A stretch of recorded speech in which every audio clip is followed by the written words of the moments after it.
Hello guys, गाड़ी हमारे पास Toyota Camry. गाड़ी में मसला है, कस्टमर कह रहा है गाड़ी चलते चलते अचानक से बंद हो गई है।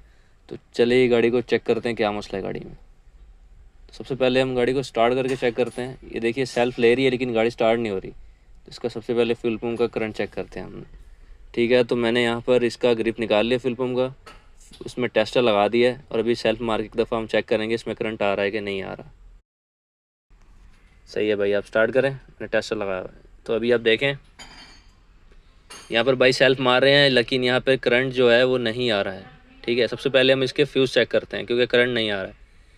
तो पहले इसका हम जितने भी EFI के फ्यूज़ हैं, मेन EFI इग्निशन 2 के जितने भी वो फ्यूज़ हैं वो सारे हम चेक करते हैं। तो अच्छा जी, मुझे इसका फ्यूज़ मिल गया है फ्यूल पम्प का। ये देखें आप, एक साइड पे मेरा जो टेस्टर है वो ग्लो कर रहा है उसका बल्ब, और एक साइड पे नहीं। तो दूसरा फ्यूज़ इसका लगाते हैं, मैं चेक करवाता हूँ आपको। ये देखिए यहाँ पर ये फ्यूज़ मैं फोकस करके दिखाता हूँ आपको, ये जला हुआ है, आपको सही से नज़र नहीं आ रहा होगा शायद, लेकिन एक साइड इसकी बर्न हो चुकी है। दूसरा फ्यूज़ लगाते हैं और चेक करते हैं फिर। ये नया फ्यूज़ लगा रहा हूँ मैं। तो जी नया एक 15 एम्पेयर का फ्यूज़ है मेरे पास, ये मैं लगा रहा हूँ। डायग्राम के हिसाब से जितना लिखा हो उतना एम्पेयर का ही फ्यूज़ हमने लगाना है। 15 का निकला, हम 15 का ही लगाएंगे। अच्छा जी, फ्यूज़ मैंने लगा दिया। अभी जाके हम इसका फ्यूल पम्प का करंट चेक करते हैं। सेल मारो।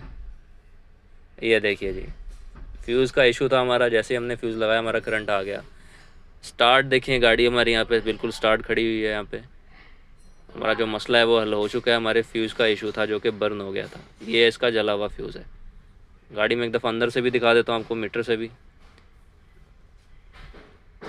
ये देखिएगा RPM अपना गाड़ी स्टार्ट है।